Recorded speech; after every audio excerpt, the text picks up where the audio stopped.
800. That's how many days in a row I uploaded a video for my daily vlog. Natalie's mom is about to get here from the airport any second. When she walks in through here, she's gonna see Jeff in Natalie's bed. Oh, what's up, babe? I didn't know your mom was here. Today we're gonna eat meat. For a few years now, I've been obsessed with the daily vlog. Its seemingly extemporaneous nature, the personalities, the stunts. Holy fucking shit! Oh my god! It was all purely binge-worthy internet content for me. But then I started noticing a disturbing trend that Casey Neistat almost accidentally revealed here. You realize, like, if you externalize, like if you put out there in a video, if you take from your inside and put it out into the world, every aspect of your life, you're kind of left with like, what am I? Like what's left? What's just for me? Am I a phony for exploiting the ever-living shit out of my life, every aspect of my life? But is it really every aspect of life? The production value of the daily vlog seemed to stay relatively low, a homemade aesthetic that coaxes us to believe that what is happening is really happening.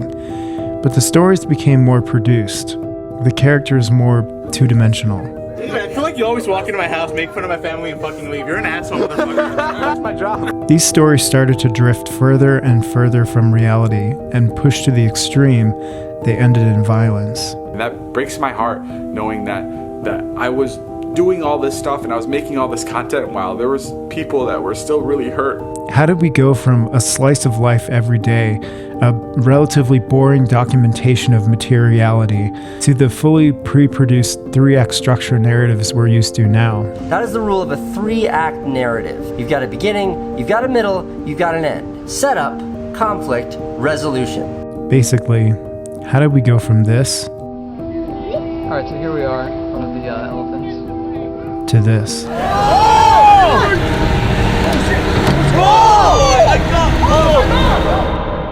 I think all this can be boiled down to one word. Kayfabe? Kayfabe. Kayfabe is carnival speak for the word fake, which is the system of stratified lies that professional wrestling is undergirded by. This is Eric Weinstein, a mathematician and all-around brilliant thinker. Now, before I go any further, I highly recommend you watch Jake Orthwine's brilliant essay, How Politics Became Pro Wrestling, where he breaks kayfabe down related to politics in a fascinating way. Old-style wrestling was incredibly dangerous, and people would, be crippled from a bout. So as a result, they would often just circle each other and not really engage. And so what I call Kayfabrication is the transition. You start doping reality with fakeness.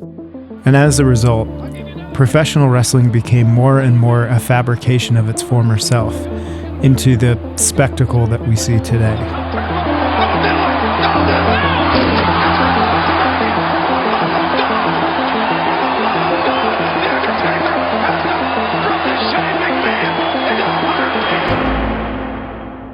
But to fully understand how we got here, let's take a step back.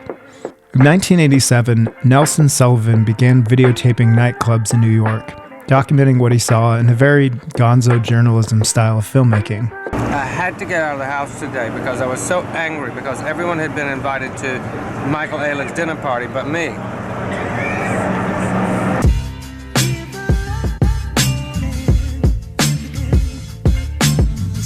He recorded over 1,200 hours of film, which became the first known vlogs. His style was unheard of at the time and was untouched for over 15 years. But then, in April of 2005, YouTube's co-founder Jawed Karim uploaded a clip, Me at the Zoo, on his channel, which became the first YouTube video. Really long fronts. The dry aesthetic of Me at the Zoo set the tone for the type of amateurish videos that laid the foundation for the daily vlog. YouTube would change everything. The term video blog first appeared via a channel, Lonely Girl 15, who used the phrase in this video. Hi guys, so this is the first video blog. Ironically, Lonely Girl 15, or Brie as she went by on the channel, turned out to be a Hollywood actress and the series fully pre-produced. But then, 10 years later, everything changed. We saw the introduction of two YouTubers who would turn out to be the two most consequential figures in vlogging history, David Dobrik and Casey Neistat. Suddenly, the vlogs started to shift to ever more gimmicky storylines and stunts, and the fabric of reality began to stretch. But the thing is, I don't think these vloggers knew their reality had been distorted. It reminds me of David Foster Wallace's famous commencement speech, "This is Water," where he states, "There are these two young fish swimming along, and they happen to meet an older fish swimming the other way, who nods at them and says, 'Morning, boys, how's the water?' And the two young fish swim on for a bit, and then eventually one of them looks over at the other and goes, 'What the hell is water?'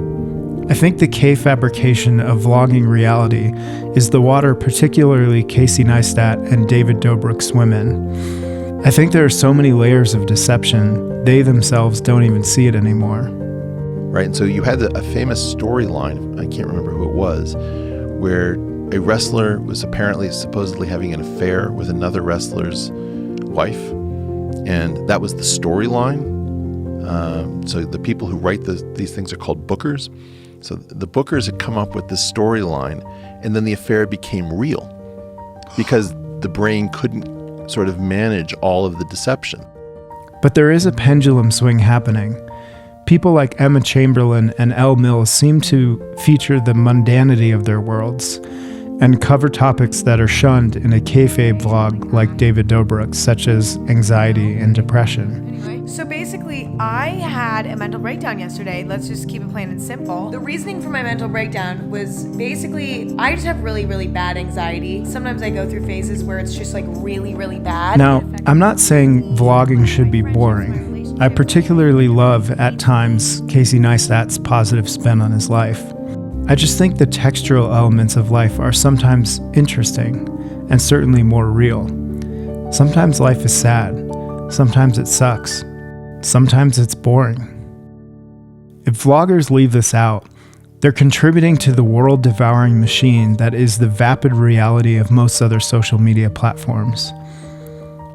YouTube is a respite from these ostensibly perfect worlds. It's a refuge for the weird, the dorky, the alternative. To that end, David Foster Wallace remarks, "The really important kind of freedom involves attention and awareness and discipline, and being able to truly care about other people and to sacrifice for them over and over in myriad, petty, unsexy ways every day.